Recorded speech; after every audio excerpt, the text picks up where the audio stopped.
É por isso que eu me indigno, que eu não aceito, não admito que façam ilações com relação ao comportamento do jornal, como um jornal que tem relacionamento comercial com a prefeitura e faz elogios se tem relação, ou não faz elogios se não tem relação. O diário é o diário. Quem foi o secretário ou responsável, já que vocês também são um jornal investigativo, pela fraude do Diário Oficial da época do Estado?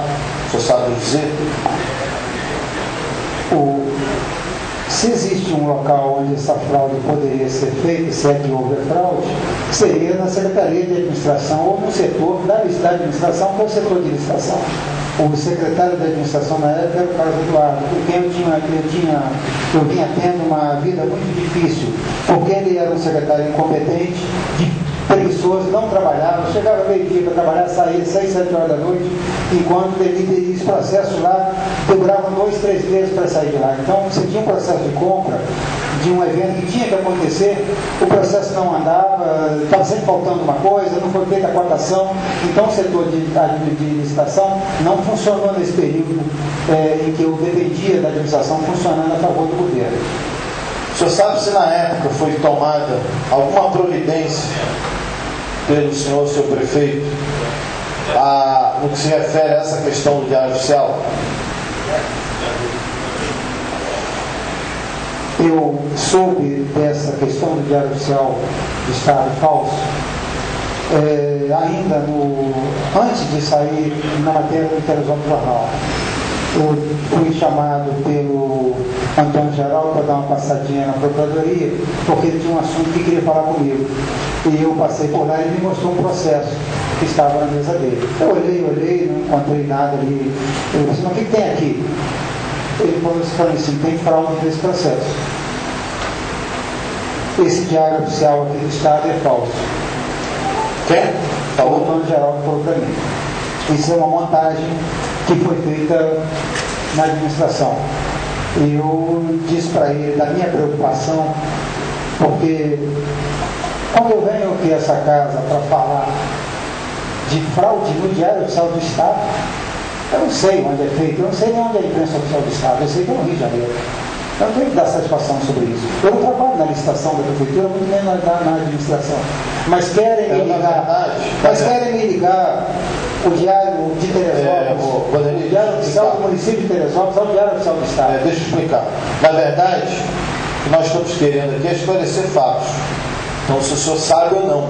Se o senhor não sabe, o senhor diga não. O senhor não está aqui para expor nada, o senhor está aqui para responder. Eu estou para responder, então responda a sua pergunta.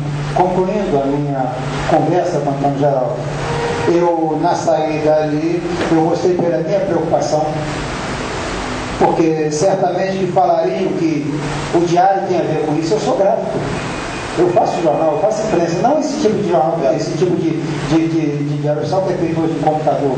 O senhor, em algum momento, percebeu, ao longo do tempo, enquanto foi secretário, se o prefeito foi ausente em algum momento ou negligente?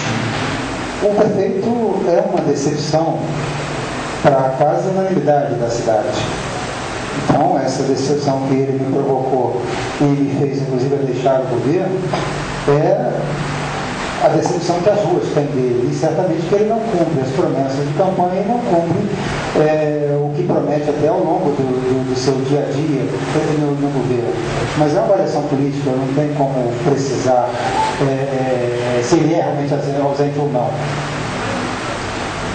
Se ele pediu, a Câmara eu sei que não comunicou, mas se ele convocou o vice-prefeito, doutor Robertão, para assumir o seu posto, já que a viagem se dava com mais de uma semana fora da cidade, evidentemente que ele ficaria também fora das suas atribuições legais e que, de uma certa forma, teria que ter comunicado à Câmara.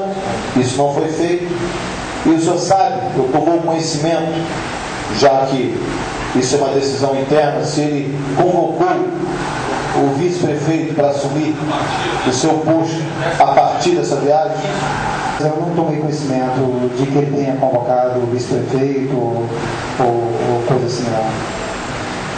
O senhor sabe me dizer se em algum momento o prefeito tinha que tomar alguma decisão, se ele deixava essas decisões a encargo de alguns secretários? Não, acredito que não. Em especial o Zé Alexandre. Eu não percebi essa coisa do chefe de gabinete governar como prefeito. Quando você diz um governo desviado, você diz um governo com ilicitude? O que me fez participar do governo é acreditar que nós poderíamos promover as mudanças que foram prometidas pelo candidato. Eu, no início do governo, eu acreditava nisso e impus várias mudanças na própria gestão da minha secretaria. Ao longo do tempo, a gente foi percebendo que as mudanças não aconteciam e que as práticas do governo eram as mesmas práticas que se combatia em campanha, ou se combatia até no início, nas falácias das reuniões, se combatia aquelas práticas, mas se fazia as práticas. Então, a decepção vem daí, do desviar do comportamento. Alguns secretários que ainda estavam no cargo perceberem a incapacidade administrativa do governo. E fez isso muito para mim, que tem esse senso crítico, talvez mais aguçado em função da minha profissão. Mas eu vinha já há quase um mês tentando falar com o prefeito. Então, quando eu fiz uma renúncia, numa entrevista para ele, dei ciência que eu tinha saído do governo, eu não combinei minha saída do governo, dei ciência que eu tinha saído do governo. Quando eu fiz isso, eu fiz justamente porque eu já estava 2 ou 3 semanas tentando falar com ele e não conseguia falar. E ele sabia que o assunto que nós íamos conversar era um assunto sério. Porque eu disse que eu tinha um assunto demorado, porque ele queria conversar comigo depois de 10 minutos, eu disse, não, minha conversa é mais demorada. Porque eu já tinha tido uma conversa anterior desse tom com ele em novembro, quando a gente colocou algumas coisas necessárias de se resolver. Em novembro, o prefeito me chamou ao gabinete para ter uma conversa. Eu pensei que fosse alguma coisa que poderia ser realmente a grande mudança do governo, e ele quis saber 2 coisas: se eu era candidato a prefeito e se eu votava nele porque ele era candidato à reeleição. Eu disse que eu não era candidato a prefeito, talvez em função da visibilidade que eu tinha na secretaria, ou ele achar que eu poderia ser, e disse que essa resposta de votar nele ou não era muito prematuro, faltavam 2 anos para a eleição, como é que eu vou dizer que voto em tu ou não? Eu disse, e depois de muita insistência, uma conversa que levou mais de 3 horas, eu disse a ele que se a eleição fosse hoje, em novembro de 2010, eu não votaria nele, porque eu não me achava no direito de ficar mais tempo no governo, já que eu não conseguia, eu não tinha realizado as coisas que eu pretendia realizar, o que eu dizia que ia realizar. Então, como votar no prefeito que não está conseguindo cumprir e dar a volta e cumprir as promessas? Mas disse que acreditava que se ele quisesse, ele daria uma guinada no governo e poderia até conseguir o meu voto numa reeleição, se ele fizesse realmente o governo prometido em campanha ou fizesse uma conversão do governo. E a conversa terminou por aí, e daí essa foi a última conversa que nós tivemos. Depois veio a tragédia de janeiro, depois veio as coisas acontecendo e eu saí do governo. Após o núcleo de eventos deixar de pertencer à Secretaria de Cultura, o senhor percebeu algumas contratações de shows ou eventos por preços mais altos ou superfaturados, não só a Secretaria de Eventos, mas também outros eventos que houve na cidade? Não, diretamente a sua secretaria, mas também abrangente a todas as outras. Não, porque eu tive pouco relacionamento com o setor de eventos. Eu não tenho como fazer uma medição, já que eu não tinha uma referência de preço de show. O show classe A, que é o que chama o show top, é um show de 100 mil, 200 mil, ele exige uma estrutura muito mais cara. Eu nunca fiz evento com essa estrutura.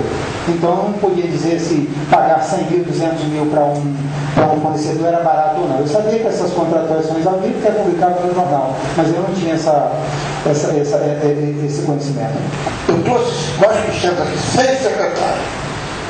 Não sei, não sabe, não sei, não sabe. Eles não se reuniram, não sabem nada do que está acontecendo na cidade.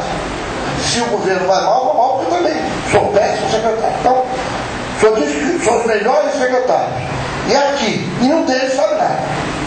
Nem o senhor também sabe alguma coisa. Não fala alguma coisa e não diz tudo. Quanto ao seu desejo diário, é independente, o senhor não dá direito de resposta a ninguém. Mas vamos deixar isso para depois, no assunto pertinente aqui. Então, o governo são todos secretários. Os senhores são os melhores secretários. Essa afirmação sua me causa estranheza. Se todos que aqui vieram não sabem nada. Nem o senhor. Eu não disse necessariamente que todos são bons secretários. Eu disse que esse é um melhor secretariado que eu conheço, que já esteve na Prefeitura de Teresópolis. É um secretariado complexo, porque ele muda muito, mas pelo menos o secretariado original, os 23 secretários que começaram o governo, eles tentaram promover realmente as mudanças que o prefeito queria. Tiveram muita dificuldade em alguns setores que fazem a prefeitura andar, que são as secretarias meio. Mas é uma avaliação pessoal. Eu acho que esse secretariado que se formou e que restou apenas hoje a Magali no governo, foi um bom secretariado. O senhor sabe me informar os palcos, da onde que eles vinham, se era indicação única e exclusiva do secretário, ou se vinha indicação de outro secretário ou do próprio prefeito? Todo esse material é comprado pelo setor de licitação da Secretaria de Administração. E cabe a essa Casa Legislativa acompanhar o trabalho do Executivo e fiscalizar qualquer irregularidade que existe na Secretaria de Administração, e não só durante o período de uma CPI, mas ao longo dos 2 anos, dos 3 anos, dos 4 anos do governo. O que é a administração municipal? Ela é uma grande prateleira de produtos. Quando você precisa de um banheiro, você vai fazer um requerimento da administração, comprar aquele banheiro para você, para aquele dia, para que ela forneça aquilo. Você não tem trato com o fornecedor. Você pede à administração para que forneça o processo, tanto que o processo anda na administração. Eu não tinha aborrecimento com os fornecedores da prefeitura, seja quase aqueles dois fornecedores são de fora, são de Duque de Caxias, são de Nova Friburgo, de Rio das Ostras, são de vários lugares, mas são fornecedores que vêm, participam do processo licitatório na prefeitura, feito pela Secretaria de Administração, que não tem gerência do secretário fim, que é o secretário que apenas adquire aquele produto na prateleira de itens da Secretaria de Administração. O senhor pode ser requerido de novo e apresentar novos esclarecimentos. E sendo comprovada a falta com a verdade, o senhor pode ser processado e preso por falso testemunho.